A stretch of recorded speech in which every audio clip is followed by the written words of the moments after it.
1절부터 10절입니다. 신약성경 고린도후서 1장 8절부터 우리 10절입니다.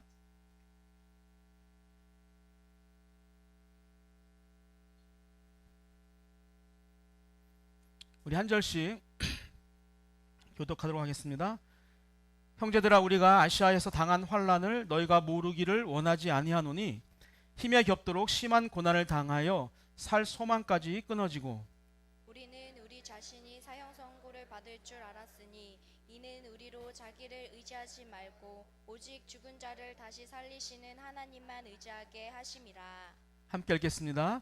그가 이같이 큰 사망에서 우리를 건지셨고 또 건지실 것이며 이후에도 건지시기를 그에게 바라노라. 아멘. 오늘 말씀을 가지고 위기의 순간 하나님이 나를 붙드신다라는 제목으로 우리 함께 말씀을 나누도록 하겠습니다. 오늘은 우리 매월 둘째 주일 유치부부터 이제 어른까지 모든 세대가 함께 예배를 드리는 그런 복된 주일입니다. 어떤 분들은 뭐 아이들과 예배를 드리면 조금 시끄럽고 또 예배에 집중하기 어렵다라고 생각할 수도 있어요. 하지만 주일학교가 사라지고 있는 이런 안타까운 현실 속에서 이렇게 우리가 어린 아이들과 함께 예배를 드리고 있다는 것에 우리는 감사해야 될 것 같아요. 우리 주일학교 학생들에게, 옆에 있는 학생들에게 고마워라고 한번 이야기해 볼까요? 고마워해야 돼요. 네. 아이들아, 너희들이 고맙대. 그러니까 집중해 줘야지. 너희들은 어른들을 위해서. 여러분, 우리가 그런 마음으로 조금은 어수선하더라도 더 집중해서 하나님이 받으시는 예배자가 이 시간 되기를 주님의 이름으로 축복합니다. 여러분, 우리가 인생을 살다 보면 참 많은 일들이 이제 우리를 힘들게 합니다.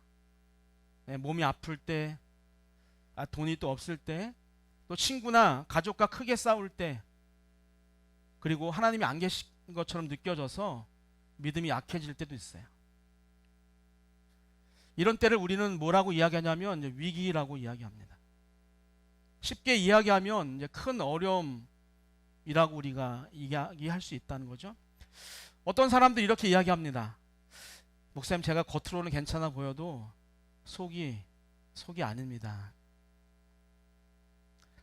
그래서 여러분, 그 위기라고 하는 것은요, 겉으로 보이지 않아도 우리의 마음을 무겁게 하고 때로는 우리에게 눈물을 이제 흘리게 하는 것이죠.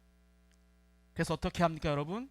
하나님, 왜 이런 일이 나에게 일어나는 거죠? 라고 우리가 하나님께 되묻기도 하는 것이죠. 그런데 여러분, 그런 경험이 우리만 하는 것이 아니라는 거예요. 사도 바울은 너무 힘들어서 살 소망이 사라졌다고 하잖아요. 그러니까 살고 싶은 마음조차 사라졌다라고 이야기하는 거예요. 하나님의 복음을 전하던 바울조차도 그런 아픔과 어려움을 겪었다면 우리에게 어려움이 오는 것은요, 크게 놀랄 일도 아닐 수 있다는 거죠. 그렇다면 우리는 이런 질문을 하게 됩니다. 하나님을 믿는 사람에게도 왜 그렇게 큰 어려움이 생길까? 그리고 거기서 멈추는 것이 아니라 우리는 그 위기를 어떻게 헤쳐나가야 할까라는 거예요. 오늘 이 질문의 답을 말씀 속에서 찾아보려고 합니다. 그리고 그 답을 통해서 위기 속에서도 우리를 붙드시는 그 놀라우신 하나님의 손길이 있음을 확신하게 되는 오늘 복된 예배가 되기를 주님의 이름으로 축복합니다. 우리 세 가지를 볼 건데요. 첫 번째 한번 같이 읽어보도록 하겠습니다. 시작. 위기는 끝이 아니라 하나님을 만나는 시작입니다. 여러분, 우리는 살면서 갑자기 찾아오는 그런 위기를 만날 때가 있다는 거예요.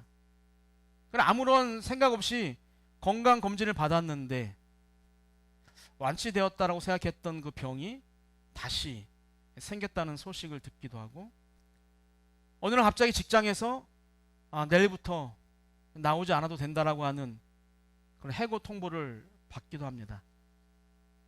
가까운 사람과 크게 싸워서 사이가 나빠지고, 또 심지어는 교회를 다니면 무슨 소용이 있냐, 아무리 기도해도 들어주지 않고 내 삶이 나아지지 않는다는 그런 생각 때문에 교회를 다니면 뭐해? 라는 생각이 들 때도 있다는 거죠.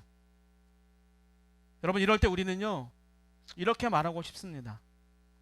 이제 다 끝났어요. 살고 싶은 마음도 없습니다. 앞으로 어떻게 살아야 될지 너무 막막합니다. 라고 우리는 그렇게 이야기합니다.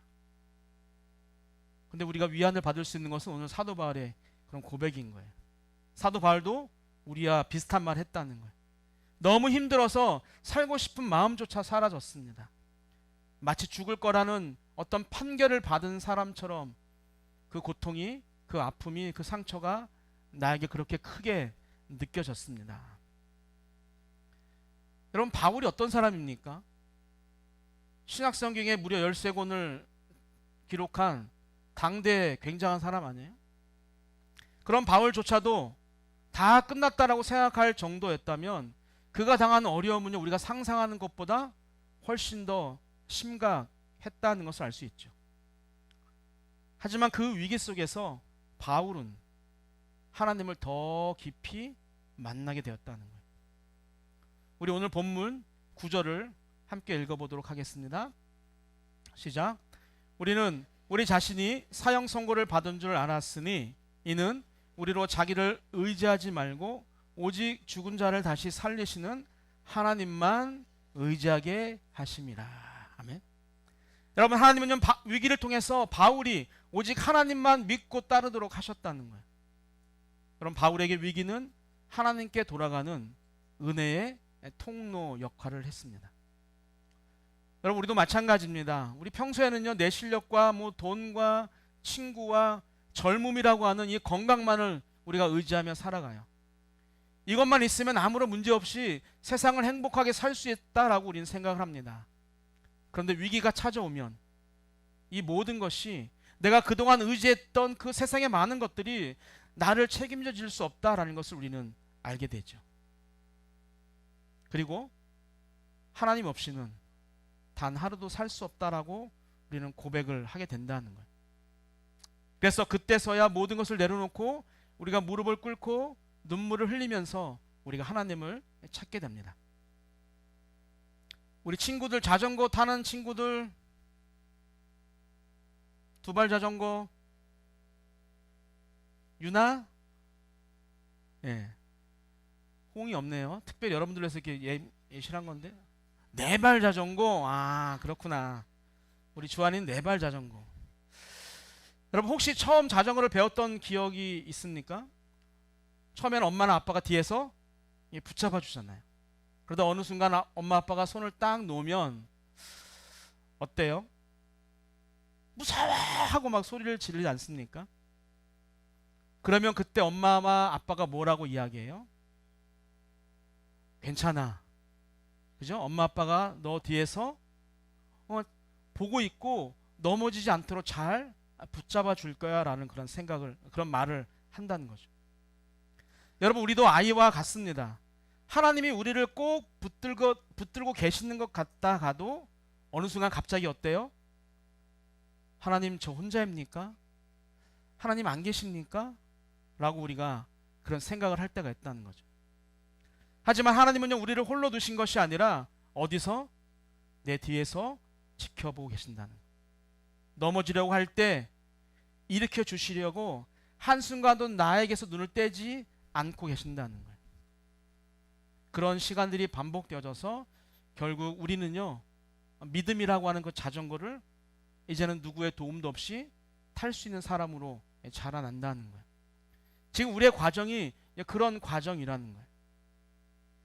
붙들어 주어야만 갈 수 있는 그런 믿음이 아니라 이제는 붙들어 주지 않아도 옆에 계신다라고 하는 그 확신을 가지고 우리가 힘차게 페달을 밟고 나아갈 수 있는 그런 성장한 믿음의 사람이 되어야 한다는 거죠. 사랑하는 성도 여러분들, 하나님은 우리에게 말씀하세요. 지금 위기를 당하고 있는 것은 내가 너를 힘들게 하거나 무너뜨리려고 하는 것이 아니라 다시 너를 세워주기 위해서야. 시편 46편 1편은 이렇게 말합니다. 같이 한번 읽어보겠습니다. 시작. 하나님은 우리의 피난처시요 힘이시니 환난 중에 만날 큰 도움이시라. 아멘. 여러분, 하나님은 어떤 상황 속에서도 우리가 피할 수 있는 안전한 곳이라는 거예요. 하나님은 멀리 계신 분이 아니라 우리 어려움 그 한가운데에서 내가 조금만 손을 뻗으면 기꺼이 만날 수 있는 가장 가까운 곳에서 우리를 기다리고 계시는 분입니다. 우리의 눈에는 지금의 위기가 너무 커 보일 수 있지만 하나님은 그 위기 가운데서 여전히 우리를 위해서 일하고 계세요. 그분은 어제도 우리를 위해서 일하셨고 오늘도 우리를 위해서 일하시고 있고 내일도 우리를 위해서 일하실 거예요. 무슨 말이냐? 절대로 우리를 포기하지 않으신다는 거. 로마서 8장 39절에 그 어떤 것도 그래서 우리를 하나님의 사랑에서 끊을 수 없다라고 이야기하는 거예요. 사랑하는 성도 여러분들, 위기의 순간에 낙심하지 마십시오. 그 위기가 끝이 아니라 하나님을 더 깊이 만나는 그런 시작이기 때문입니다. 그 위기가 오히려 우리를 다시 세우는 은혜의 출발점이 될 수 있다라는 거예요. 오늘 예배에 함께한 우리 모두가 하나님께서 들려주시는 그 두려워하지 말라고 하는 그 음성을 믿음으로 붙잡아서 어떤 위기 속에서도 흔들리지 않는 그런 믿음의 사람이 되기를 주님의 이름으로 축복합니다. 예배 시간 내내 핸드폰만 보시면은 제가 설교할 수 있는 힘이 없잖아요, 그죠? 두 번째, 한번 같이 읽어보겠습니다. 시작. 위기는 믿음을 시험하는 하나님의 연단입니다. 우리는 평소에 나는 하나님을 믿어요 라고 이야기합니다. 나는 기도도 하고 나는 찬양도 하고 나는 또한 예배도 드리기 때문이에요. 그런데 정말 우리의 믿음은 언제 드러날까요? 다른 때가 아니라 어려운 일을 만났을 때 우리의 믿음이 드러난다는 거죠. 아마 바울도 이렇게 큰 위기를 만나기 전에는 하나님을 의지한다라고 말은 했지만 속으로는 자기의 힘이나 경험을 조금은 더 믿었을지도 몰라요. 그러나 바울의 고백처럼 살고 싶은 마음이 다 사라지는 그 순간, 그 위기의 순간, 그는 오직 누구만을? 하나님만을 꼭 붙들게 되었다는 거예요. 여러분, 우리도 그렇습니다. 평안할 때는요, 잘 나갈 때는요, 믿음이 있는지 없는지 잘 티가 나지 않아요. 우린 스스로 그렇게 생각할 때가 많죠. 아, 나 정도면, 내 믿음 정도면 괜찮다라고 생각하기가 쉽다는 거예요. 그러나 위기가 찾아오면 진짜 믿음이 있는지 없는지를 알 수가 있습니다. 사업이 어려워지거나 건강에 문제가 생기거나 어떤 경제적으로 어려운 큰 문제들이, 관계에 어떤 문제들이 생기게 되어졌을 때 내 믿음이 어느 정도 수준인지를 우리는 알 수 있다는 거죠. 여러분, 성경에는요, 위기 속에서 자신의 믿음을 드러낸 사람들의 이야기가 참 많이 있습니다. 그 중에 대표적인 것 하나가 바로 사드락과 메삭과 아벳느고라고 하는 그런 세 친구의 그런 이야기입니다. 여러분, 이 세 사람은요, 바벨론 그 왕이 세운 금 신상 앞에 절하지 않는다라는 그 이유 하나만으로도 성경에 보면 아주 뜨겁게 타는 풀물 속에 던져질 그런 위기에 처합니다. 우리 주일학교 친구들 이제 대답해 주세요. 만약 왕이 그 금신상에 절하지 않으면 여러분들을 뜨거운 불에 지금 바로 던진다라고 하면 여러분 어떻게 하실래요? 예? 도망친다고? 도망칠 수가 없어요. 결박되어 있어. 군인들이 너를 딱 잡고 있어. 응? 아, 그냥 딱 한 번 절하고 어떻게? 나중에 하나님께 잘못했습니다라고 기도하면 되겠지라고 혹시 생각하나요? 예? 절대 절 안 하죠. 예. 여러분, 우리는 그런 생각을 할 수가 있다는 거예요. 하지만 이 세 친구는요, 그렇지 않았습니다. 우리 다니엘 3장 17절과 18절을 우리 함께 읽겠습니다. 시작. 왕이여, 우리가 섬기는 하나님이 계시다면 우리를 맹렬히 타는 풀무불 가운데서 능히 건져내시겠고 왕의 손에서도 건져내시리이다. 그렇게 하지 아니하실지라도 왕이여, 우리가 왕의 신들을 섬기지 아니하고 왕이 세우신 금신상에 절하지도 아니할 줄을 아옵소서. 아멘. 여러분, 하나님이 계시다면 우리를 맹렬히 타는 그 풀불 가운데서 건져내실 것이고, 또 왕이 어떤 방법으로 우리를 죽이려고 해도 그 하나님이 나를 지켜주실 것이고, 혹시 그렇게 하지 않으셔서 내가 풀불에 타서 죽든지 아니면 다른 방법으로 내가 죽는다 할지라도 하나님이 아닌 다른 신을 섬기지 않을 것입니다. 아무리 왕이 세운 그 섬기는 신이라고 할지라도 절대로 절하지 않겠습니다라고 하는 세 친구의 믿음의 고백입니다.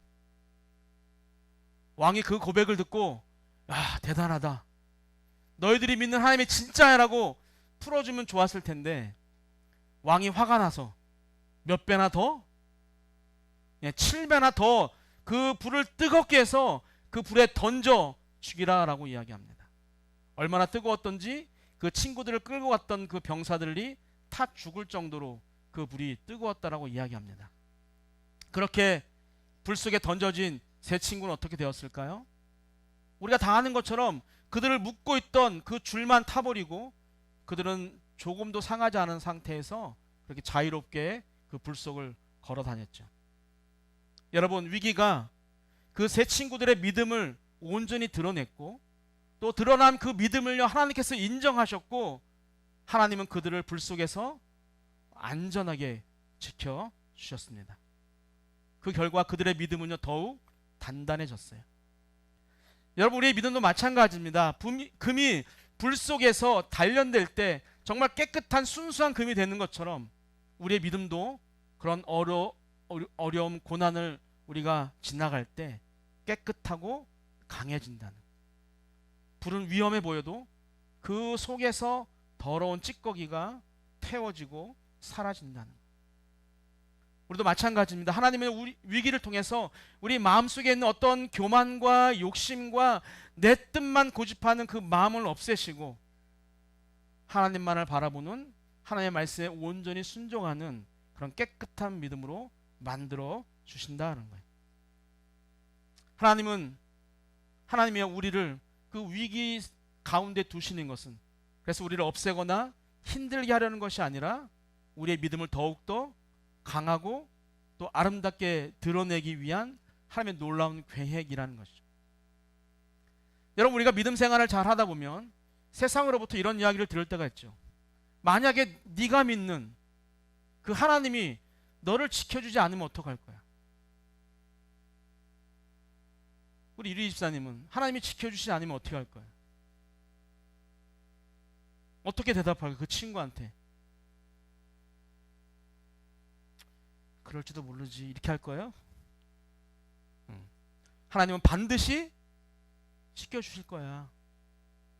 그러나 그렇게 하지 않으셔도 나는 하나님을 나의 주님으로 온전히 모시고 살아갈 거야 라고 하는 그런 믿음의 고백이 필요한다는 것이죠. 여러분, 이런 고백이 정말로 위기를 이기는 진짜 믿음인 것입니다. 그리고 이런 믿음은요 어쩌면 바람이 잔잔할 때가 아니라 거센 폭풍이 휘몰아칠 때 세상에 더 잘 드러나게 된다는 거예요. 사랑하는 성도 여러분들, 위기를 두려워하지 마십시오. 위기는 믿음을 단단하게 만드는 하나님의 훈련장과 같기 때문이에요. 여러분, 우리에게 찾아오는 위기는 다시 말씀드리지만 우리를 쓰러뜨리려고 하는 그런 시간이 아니라 믿음을 더 깊고 강하게 만들려는 하나님의 시간이라는 것을 우리가 잊지 않기를 주님의 이름으로 축복합니다. 우리 세 번째 마지막인데요, 우리 함께 읽어보겠습니다. 시작. 위기는 은혜를 기억하고 소망을 붙드는 시간입니다. 아멘. 여러분, 우리는요 어떤 커다란 위기를 만나게 되어지면 마음이 자연스럽게 지금 당장 눈앞에 있는 일만 보게 돼요. 어떤 아픔과 어떤 문제와 어떤 슬픔이 지금 나에게는 가장 큰 아픔이고 가장 큰 문제고 가장 큰 슬픔으로 느껴지기 때문입니다. 하지만 바울은 그 순간에 이렇게 이야기해요. 우리 10절을 같이 한번 읽겠습니다. 시작. 그가 이같이 큰 사망에서 우리를 건지셨고 또 건지실 것이며 이후에도 건지시기를 그에게 바라노라. 아멘. 무슨 말이에요? 하나님은 과거에도 나를 지켜주셨고 오늘도 나를 지켜주셨고 앞으로도 반드시 지켜주실 거라고 하는 그런 바울의 믿음의 고백입니다. 여러분, 바울은 아까 말씀드린 것처럼 살 소망이 끊어질 만큼 엄청난 위기 가운데 있어요. 그때 지금의 현재의 고통만 생각하지 않고 과거에 자신이 힘들고 어려울 때 도와주셨던 그 하나님을 떠올렸습니다. 그리고 그 기억 때문에 자신이 힘들고 어려운 지금 이 순간에도 하나님이 나를 위해서 일하고 계시다고 하는 것을 믿었어요. 그리고 더 나아가서는 미래에서도 하나님께서는 앞으로도 나를 반드시 도와줄 거라고 하는 그런 소망이, 희망이 그 안에 있었다라는 것이죠. 여러분, 이것이 진짜 믿음입니다. 여러분, 진짜 믿음은요, 지금 당장의 문제 해결만 바라보는 것이 아니라 하나님이 어떤 분이신지를 잊지 않고 늘 기억하는 거예요. 하나님이 어떤 상황에서도 그리고 언제나 나를 지켜주셨음을 우리 마음속에 새기고 앞으로도 나를 절대로 포기하지 않으실 것을 확신하는 것, 그것이 진짜 믿음이에요. 지금 어떤 어려움이 여러분의 마음을 힘들게 하고 또 때로는 모든 것을 포기하고 싶게 만들고 있습니까? 한번 떠올려 보세요. 무엇이 나를 힘들게 하고 있고 무엇이 내가 마지막이라고 생각하는, 아무것도 할 수 없다라고 하는 그런 포기의 상황으로 나를 몰아넣냐는 거예요. 그런데 여기서 우리가 기억해야 할 것은요, 그런 일이, 그런 아픔이, 그런 상처가 혹시 이번이 처음인가요?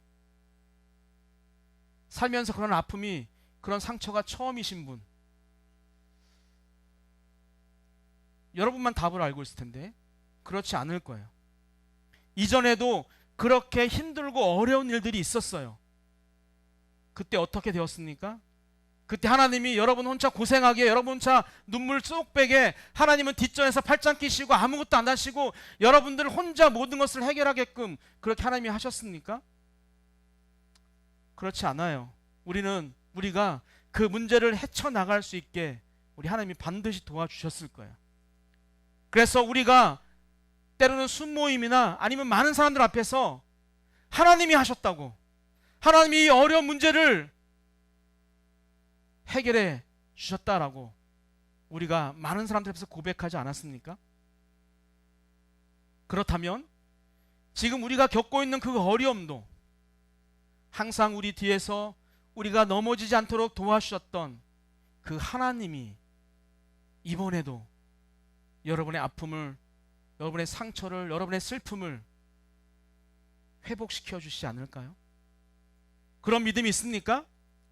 여러분, 지금 내 앞에 놓인 그 문제를 놓고서 근심하는 것만으로는요, 우리의 삶에 전혀 도움이 되지 않아요. 지금 우리가 해야 할 것은요, 과거에 나를 도와주셨던 그 하나님의 은혜를 기억하고 그 은혜가 지금 나에게 임할 것이라고 하는 그런 확신을 갖는 것이 더 필요합니다.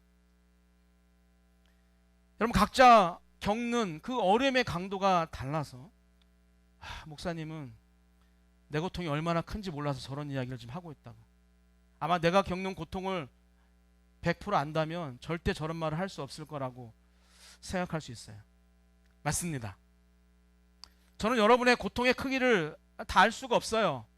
지금 제가 말씀드리는 것은요, 그런 저를 믿으라는 말이 아니잖아요. 그런 저의 말을 믿으라는 것이 아니에요. 온 우주 만물을 말씀을 창조하시고 지금까지 운행하시고 우리의 죄를 위해서 아들을 포기하시면서까지 여러분들을 끔찍히도 사랑하시는 그 전능하신 하나님을 믿으라는 거예요. 아멘. 지금 여러분의 인생이 어두운 터널일 수 있습니다. 앞이 보이지 않고 마음이 두렵고 숨이 막힐 정도로 답답할 수 있습니다. 하지만 하나님은요, 여러분의 손을 절대로 놓지 않으세요. 그리고 그 어둠의 터널의 끝에 우리를 맞이할 하나님의 빛을 이미 준비해 두셨습니다. 그러니 우리가 지금이 어둡다고 해서 두려워하지 마십시오. 지금이 힘들다고 해서 희망까지 잃어버리지 말라는 거예요. 과거에 나를 도우신 하나님이 지금도 나와 함께 하시고 앞으로도 반드시 여러분들을 책임져 주실 거예요. 책을 한 권 소개하려고 합니다.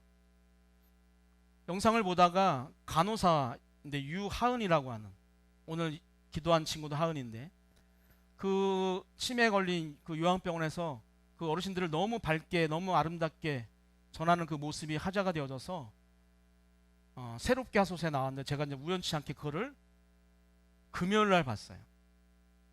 그런데 그 친구가 이제 책을 썼다고 해서 제가 이제 책을 주문했더니 오늘 이제 아침에 새벽에 도착했더라고요. 책 제목이 하나님께 DM이 왔습니다라고 하는 거예요. 제가 오늘 새벽에 설교를 준비하다가 그냥 어떤 내용인가 한번 첫 페이지를 쫙 봤어요. 근데 오늘 본문하고 너무 딱 맞는 이야기를 했더라고요. 어떤 거냐면 제가 한번 읽어드릴게요. 제목이 하나님 모든 것을 내려놓고 도망치고 싶어요. 하나님, 저는 요즘 가장 힘든 시기를 보내고 있어요. 폭풍처럼 몰아치는 고난들 속에서 금방이라도 털썩 주저앉아 버릴 것 같아요. 하나님 안에서 비전을 품고 최선을 다해 살아가려고 열심히 노력하는데 이 삶이 저에게 너무 버거워 지쳐버린 것 같아요. 어려움은 왜 항상 같이 오는지, 체력적으로나 심적으로 힘든데 여러 가지 관계적인 문제들도 발생하고 공동체에서 마음 어려운 일들까지 저를 더 힘들게 하네요. 이렇게 지쳐있는 마음으로 하루하루를 살다 보니 하나님의 일을 하고 있고 비전을 향해 나아가고 있음에도 전혀 행복하지가 않아요. 모든 것을 내려놓고 도망치고만 싶어요. 그때 하나님이 이 자매에게 주셨던 마음이 어떤 마음이냐면 이거예요. 사랑하는 내 자녀야, 고통 속에서 힘들어하는 너를 보니 내 마음도 찢어지는구나.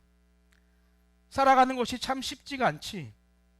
이 세상 가운데 이리저리 부딪히며 살아가는 내 모습을 보는 내 마음도 아프단다. 하지만 내 사랑아, 너의 그 모든 순간에 내가 함께 하고 있어. 단 한순간도 너를 떠나지 않고 있어. 힘든 세상 속 지쳐있는 내 마음에 나의 평안이 스며들길 바라며 매 순간 널 위해 일하고 있단다. 나는 오늘도 내가 나를 바라보길, 또 내 생각을 한 번이라도 더 해주길 바라며 사랑스러운 너를 바라보고 있단다. 내 사랑아, 고난 가운데서 나를 바라봐 주어 고마워. 혼자 힘으로 갈 수 없는 그 길에서 내 눈물이 웅덩이처럼 고인 그곳에서 나에게 기도해 주어 고마워. 내가 너를 회복시킬 거야. 반드시 너에게 이겨낼 힘을 줄 거야. 네가 나를 바라본 그 순간이 이미 회복의 시작이란다. 걱정 마, 내 사랑아. 내가 너의 아빠이며 내가 너를 사랑한단다. 네, 어때요? 설교 내용이 다 들어가 있지 않나요? 저 깜짝 놀랐습니다. 사랑하는 성도 여러분들, 우리 모두는 살아가면서 몇 번의 어두운 터널을 지나게 돼요. 건강 때문에 병원에 다니면서 울었던 그 터널, 사랑하는 사람과의 관계가 깨져서 마음이 아팠던 그 터널, 돈이 부족해서 자녀 학비를 걱정하며 밤낮을 설쳤던 그 터널, 믿음이 흔들려서 교회 가는 발걸음조차 무거웠던 그 터널. 여러분, 이 터널은 길고 어두워서 앞이 보이지 않기 때문에 무섭고 외롭게 느껴질 수 있어요. 하지만 꼭 기억해야 할 것은 있습니다. 하나님은요, 그 어둠 속에서도 여전히 우리의 손을 꼭 붙잡고 계시다는 거예요. 오늘 사도 바울의 고백처럼 하나님은 예전에도 우리를 위험에서 구해주셨고 지금도 지켜주셨고 앞으로도 끝까지 우리를 살려주실 거예요. 그러므로 우리의 위기는요, 끝이 아닙니다. 오히려 하나님을 더 깊이 만나는 새로운 시작이에요. 그 자리, 바로 그 어려움 속에 주님이 오늘 여러분을 찾아오실 거예요. 그리고 지금 우리가 지나고 있는 그 위기의 터널도 분명히 끝이 있어요. 아까 말씀드린 것처럼 그 끝에는 반드시 하나님의 밝은 빛이 우리를 기다리고 있습니다. 그러니 혹시 우리가 어떤 위기를 지나고 있다면 이렇게 고백하세요. 하나님, 이 어려운 순간에도 저는 하나님이 지켜주실 것을 믿습니다. 아멘. 여러분, 그 믿음이 여러분의 삶을 다시 일으켜 세우고 하나님의 도우심을 실제로 경험하게 할 거예요.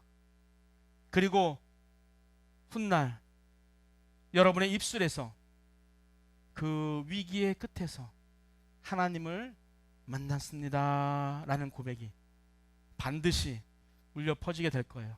우리 모두가 우리 그런 삶을 살게 되기를 주님의 이름으로 축복합니다.